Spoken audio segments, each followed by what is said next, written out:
I hope I will not fall off it.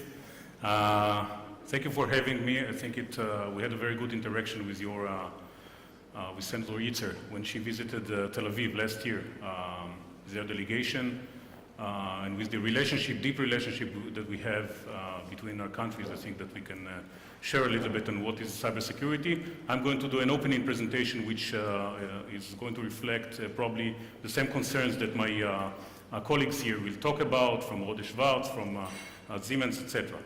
So speaking about the fascinating technologies that we saw this morning, how you connect better Berlin, how you shorten the distance between the municipality to the less citizens, how you can enable many processes and knowledge sharing all over the smart city of Berlin, we have to understand that we expose ourselves to many cyber risks, especially in the cyber arena. We'll just start by saying, you talked about the company that I present here, a word.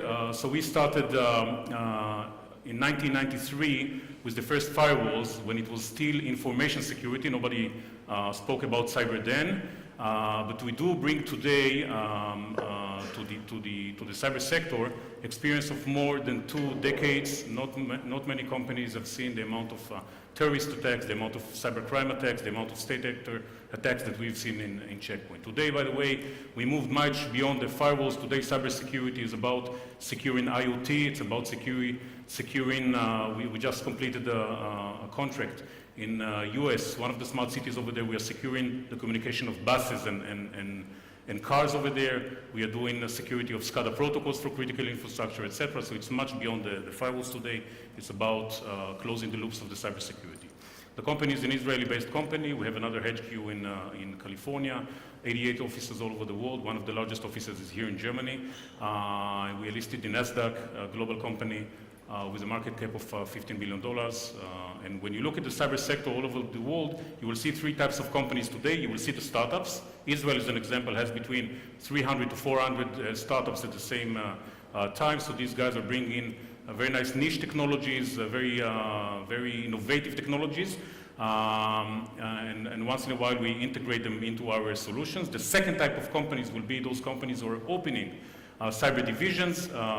So Lockheed Martin is a good example. They produce F-35s, and then they open a very nice cyber division. And then you have the 100% cyber security companies, those that are doing only cyber security. Checkpoint is one of them. It's called pure security players. In that sense, in that part, we're the largest one globally today. The third fact about Checkpoint is that at the end of the day, we produce technology. We're a technology company. So 40% of our employees are doing R&D with a yearly budget of around $150 million. This is a lot for cybersecurity, by the way.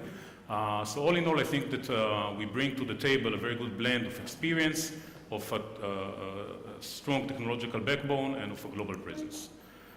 We see a very big change in the cyber sector in the last 6 months.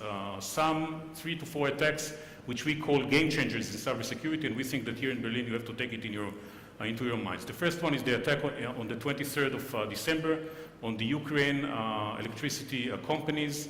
You can see the exact region here.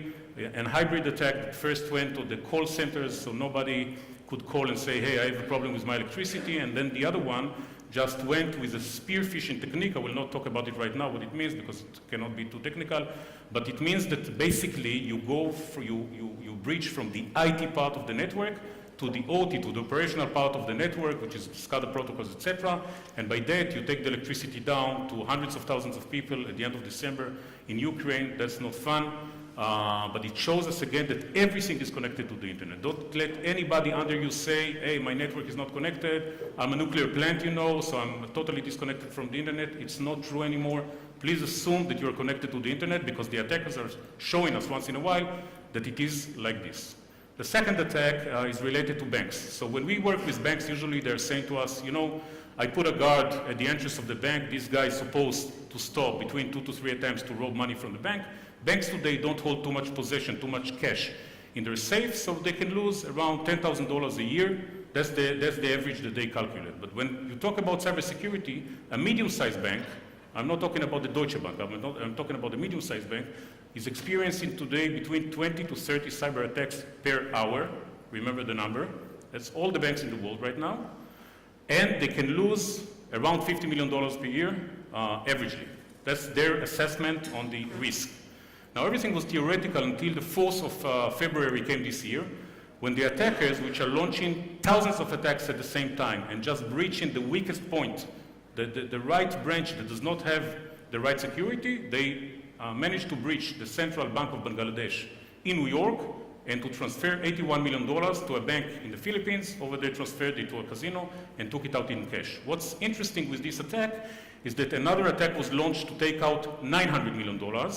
Only this time there was a German clerk that looked at the transformation command and said, hey, there is a spelling mistake here.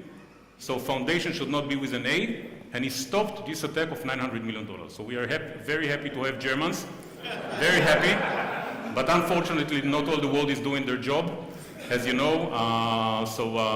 Here, I mean, at least these guys saved the world from a very big issue.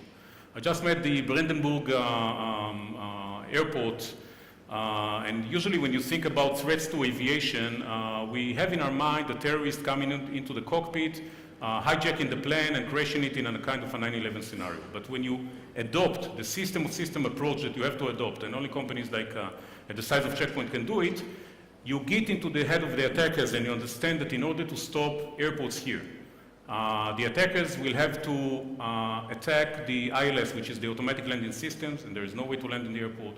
They can attack the lights of the runways, the airport stops. They can attack the communication between the tower to the aircrafts, there is no way to land or to operate, and they can even go one layer down to the logistic systems of the suitcases for airports which run 30 million tourists per year. This is Brandenburg numbers, if I'm not mistaken. There's no way to function the airport without a suitcase system, and you can even go to the ticketing systems, which is connected to thousands of tourist branches all over the country and all over the world.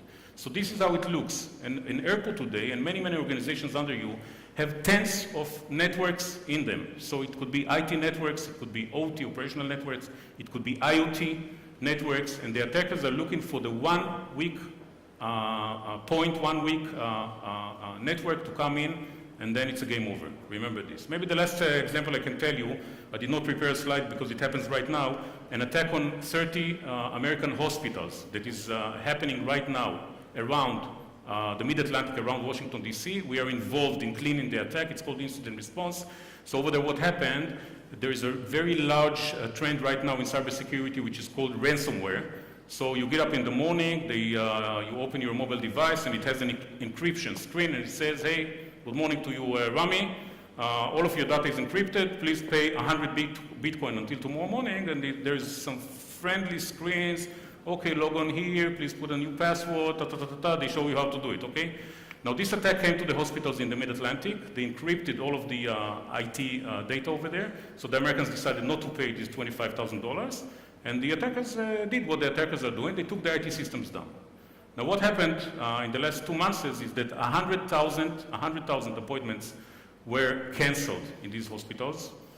Hundreds of ambulances came to emergency rooms and could not be received. Imagine yourself, somebody hit in a car accident, going to die. They come to the emergency room, they say, I'm sorry, go to another hospital, we cannot receive you.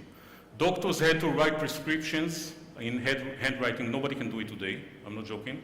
We're not qualified to do it, so this is a real risk for life. Okay, I did not come to fear or to put any fear on the table right now. I'm just saying, please push forward this initiative of the smart city of Berlin, but try to manage the risks step by step. Don't forget the bad news, because the bad news are here. Don't forget, manage the risks and do it.